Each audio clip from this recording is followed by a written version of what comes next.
أعوذ بالله من الشيطان الرجيم. بسم الله الرحمن الرحيم. My name is Iqbal Ghafoor. My email address is GAFFORIQBAL, the digit 5 at gmail.com. Ghafoor Iqbal 5 at gmail.com.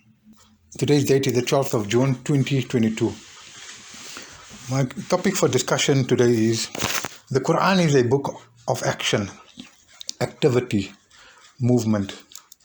I quote Dr. Fazlur Rahman Ansari from his book Quranic Foundations and Structure of Muslim Society. Active struggle for the spiritual and moral perfection of humanity in general and of their own community in particular is a very mission of Muslims. Unquote. In Surah 3, Ayah 110, Allah says, Kuntum khayra ummatin ukhrijat linna'si ta'muruna bil ma'ruf wa yanhawna anil munkar wa tu'minuna billah. Allah says here, you are the best of ummah, raised for human beings, all people, all religions, all races, all colors. Ta'muruna, you enjoy and you promote that which is recognized bil ma'ruf, and you forbid, prevent that which is anil munkar, harmful, damaging to all human beings. So the activity involves educating others on the values of the Quran, teaching them the wisdom, the reasons, and finding and researching about why Allah has forbidden whatever the Quran forbids, and promoting that which the Quran encourages. The verse mentions Nas, so it refers to all people, all categories of people. So this means it would apply to people all over the world, everywhere. All people will benefit from the values that the Quran promotes. Everyone. The Quran is for all human beings, all mankind, all kinds of people, all categories of people, all nations. Let me give an example. For example, the Quran says abstaining from liquor, intoxicating drinks, drugs, unhealthy foods. These affect all human beings. They damage all human beings. They destroy all human beings. So therefore, the Quran has forbidden it, and it is harmful to all of them. So that forms part of what Allah says. It is forbidden, it is inadmissible, and we must educate others to stay away and avoid these things. That is part of being active, being busy, consuming our time, promoting the values of the Quran. The mu'mineen must be busy, writing, speaking, communicating to all people, living the values the Quran mentions. So people will be busy. The mu'mineen should be busy. Allah says, so it will involve showing others how to live those values, being an example to others to follow. So we also live those values, we apply the values that the Quran mentions, and we show others how to follow those examples. Just as the Nabis were examples to others to follow. All the Nabis applied the values of the guidance of Allah, the values of revelation, and showed others and spoke to others and invited others how to live those values. So they were very busy living, implementing the values. They were very busy actively applying the values and communicating others and inviting others to follow those values. Inviting others to follow voluntarily, because the Quran says, La ikraha fi din, there is no compulsion, there is no forcing for anyone. They must do it willingly and voluntarily. The mu'mineen will be very busy, time will be short. They know that this ayah requires time, effort, dedication and hard work. So the mu'mineen will be using their time, whatever they own, whatever they possess, to promote this ayah of the Quran, to invite others, to educate others, to communicate with others.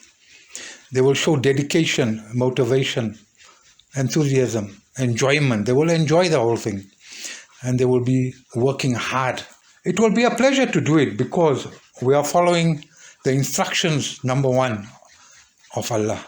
So we know at the back of our mind, whatever we are doing in promoting the values of the Quran, we are obeying Allah. Number two, we are improving and creating a heavenly life for ourselves and for others.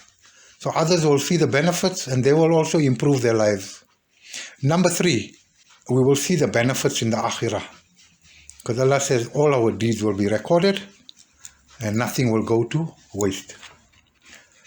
So Allama Parvez in Surah 3, Ayah 109, I quote, in his book, Exposition of the Quran, says, O Jamaatul Mu'mineen, your responsibility is not only to follow Allah's guidance yourself.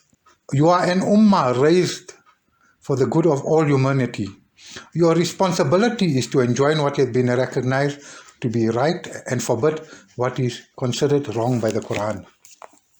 Unquote. So we will be a benefit to human beings because we will help them to become better human beings, to improve, to lead better lifestyles, to lead a peaceful life by following the guidance that Allah has given us. We will be talking to them, we will be educating them, we will be teaching them, we will be showing them by our example. So we will be very, very active by implementing this. We will be very busy. And we will be using our time constructively by doing this. And we will, in the process, we will be monitoring ourselves, our thoughts, our intentions, and our actions to make sure that we are living by those values. Because we must first of all live by those values before we invite others to those values. We will also be busy promoting a single authority, educating others that there is only one authority in the entire universe. There is only one God. There is only one Allah. And Allah alone has the single authority. Allah alone rules the entire universe. And therefore, following the guidance of the Quran means following the single authority of Allah and informing others.